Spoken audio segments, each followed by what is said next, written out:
tell y'all something. I gotta tell y'all something.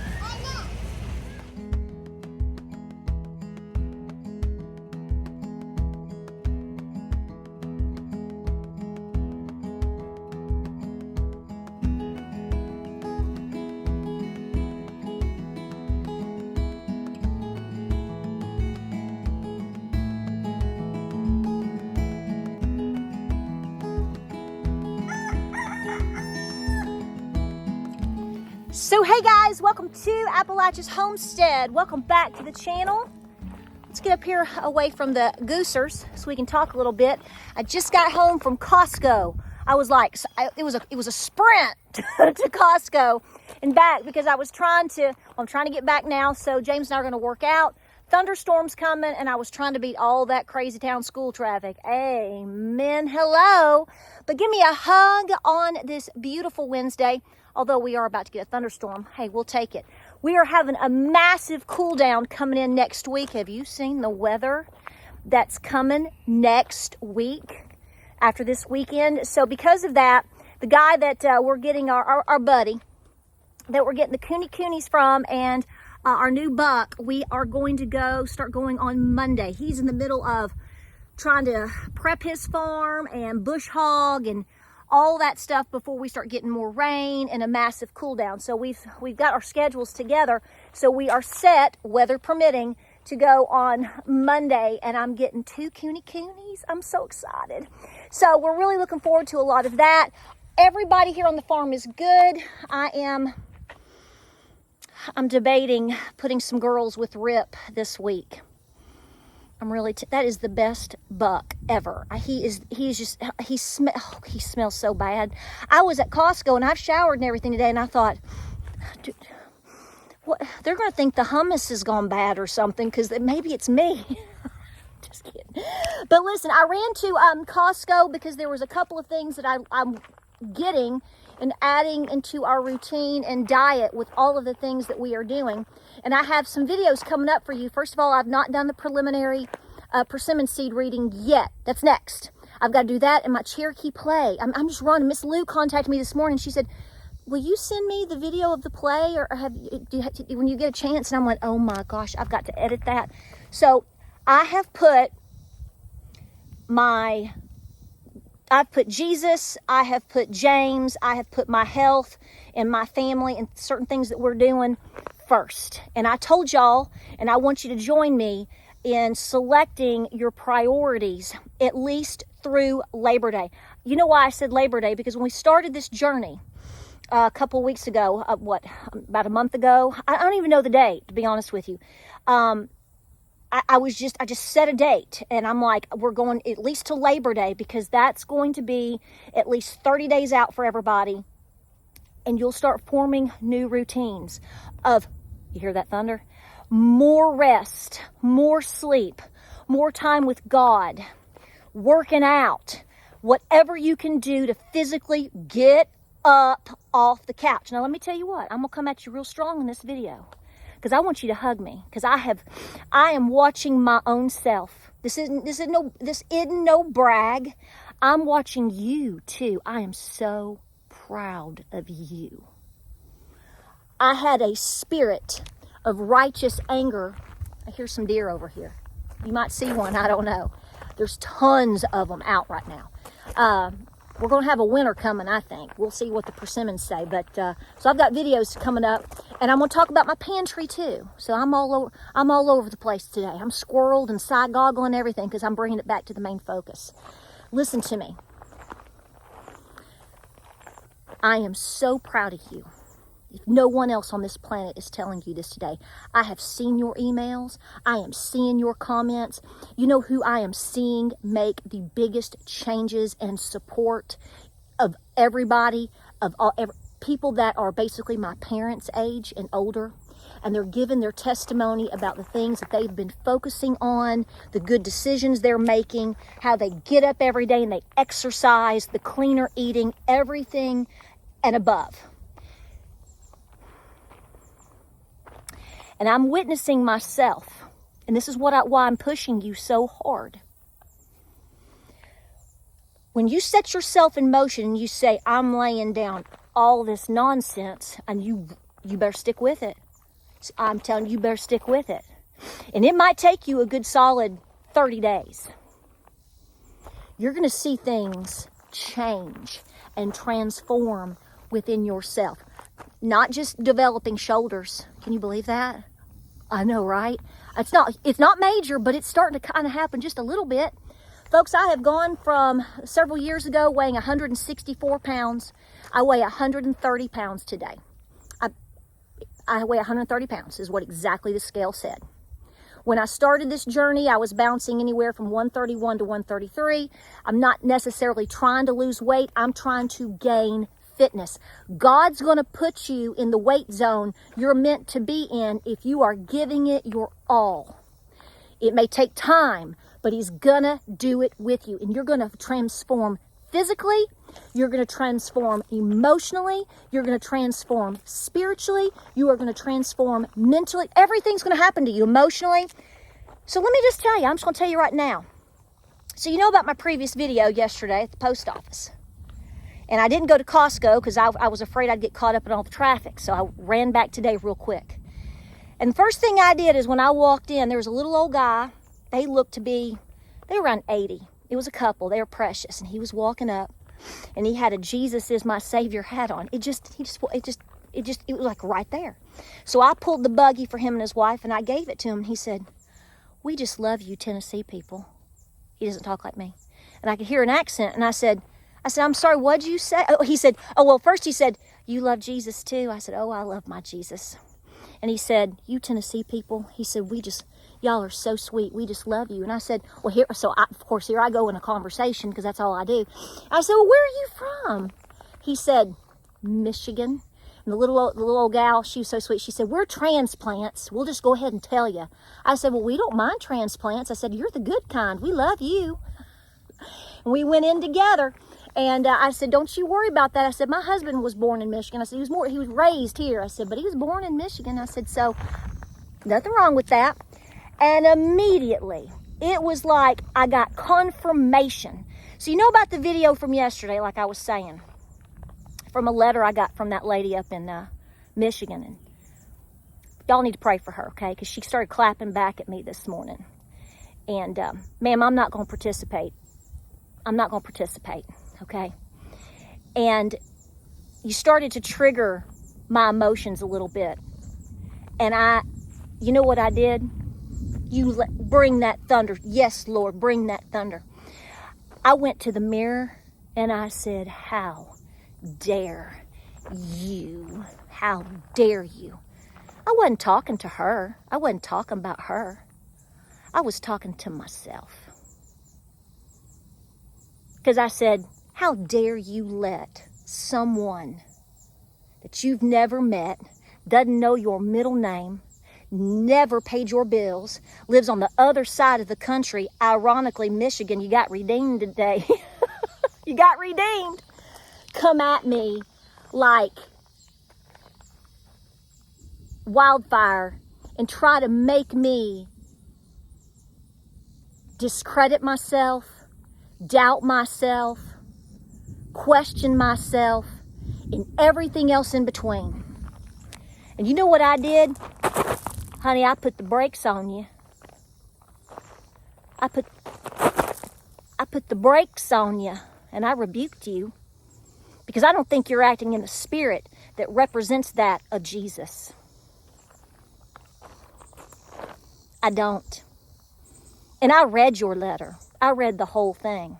I didn't take the time to clap back at you because I think you're trying to hold people that you don't know, that are simply trying to do their best in their walk, their best to get up, their best to be a positive energy for people who on a day-by-day basis, people like me. If you sat and read all the emails and the comments that I get, people that are depressed, people that are on the edge of deleting themselves, people that are eating themselves into true health crisis and they don't know how to stop it. People that are literally on the edge of everything. And I finally said to myself, I have a responsibility to get up. We have a mission. I have a mission. God's put me on a mission. It ain't a perfect mission, and I'm not a perfect person, but I feel like this is my mission right now, to be positive energy, to try to be some type of lifeline. It's not my responsibility to save people. But if I can make somebody laugh a little bit today, if I can actually energize somebody to get up and do 25 jumping jacks, if I can help somebody get grounded, if I just get one person to pray to Jesus today, I think my little tiny assignment has been met. Will I ever know? Probably not. But I know people are trying. And how dare you, Patara, let some Weasley Weasel come on in here in her spiritual warfare and try to take down your mission. Shame on you. Shame on you. So, ma'am, I'm not going to clap back at you. I'm not even mad at you. It's not worth my time. Because you're not willing to actually understand what you're doing to people when you behave the way that you did with me. And I forgive you for that. And I've moved past it.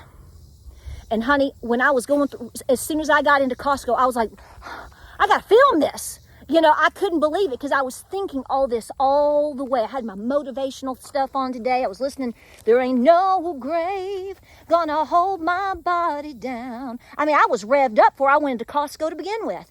And that little old guy just came right over to me. And that's how that worked out.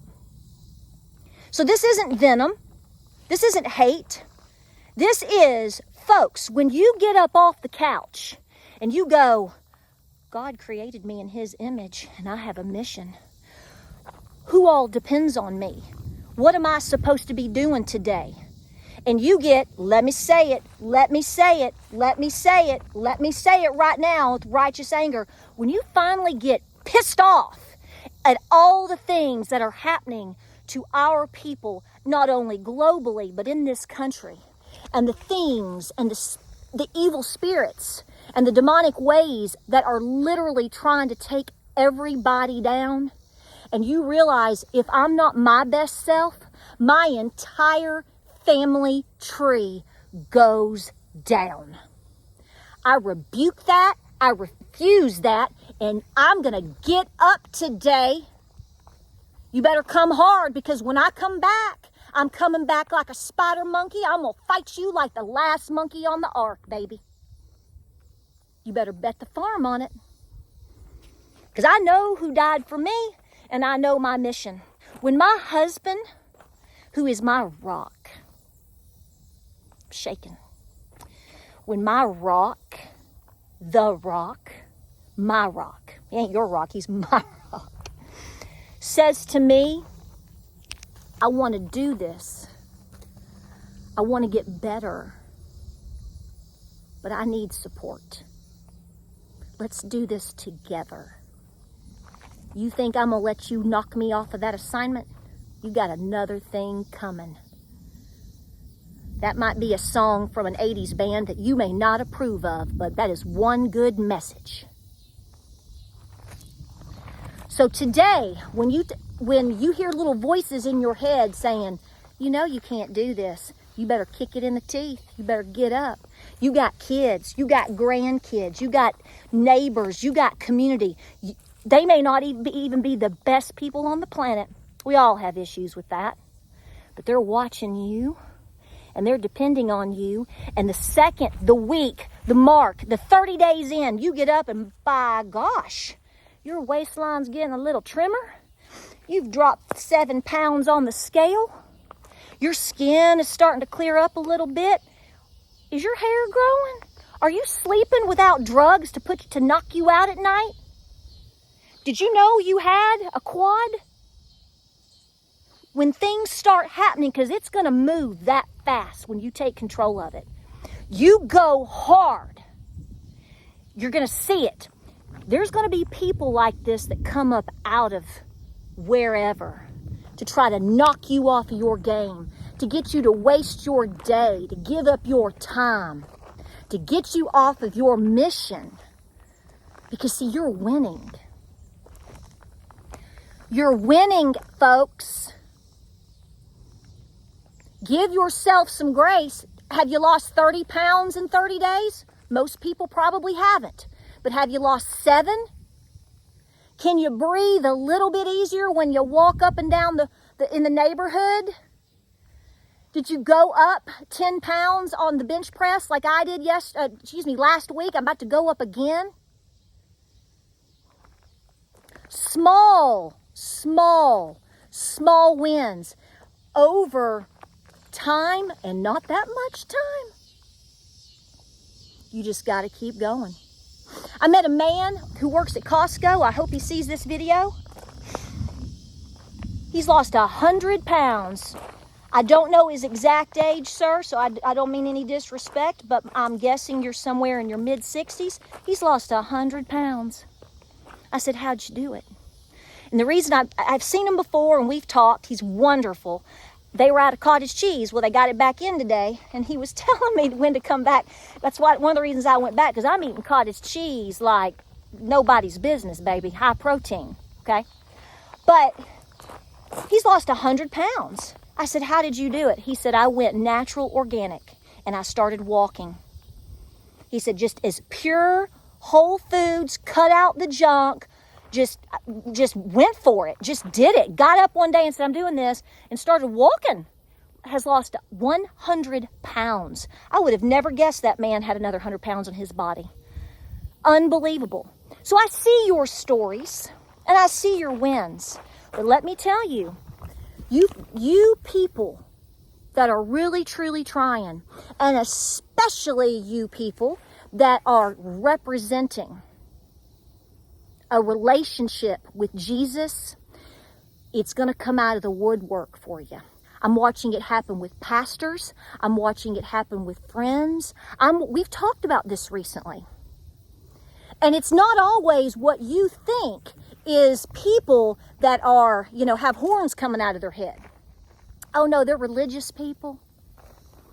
They're all kinds of people. Yeah. The enemy will work through anything to get to you in order to stop your winning.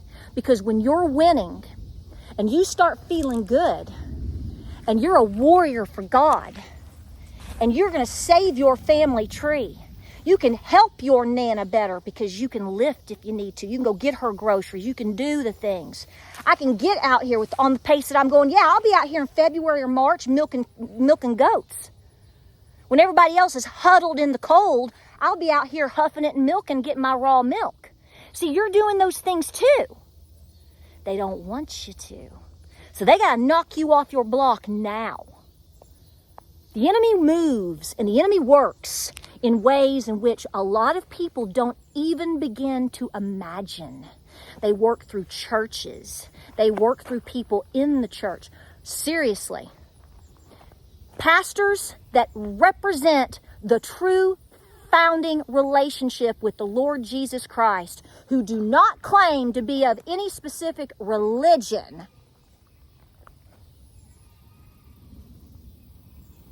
a lot of attacks on them right now.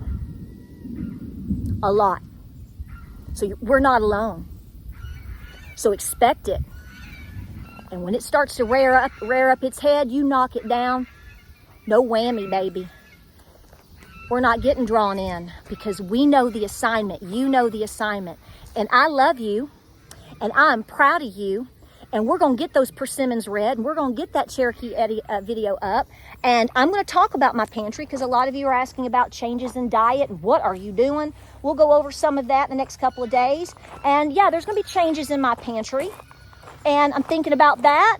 And I really know and understand now why God put me on different assignments this late spring, summer, early fall.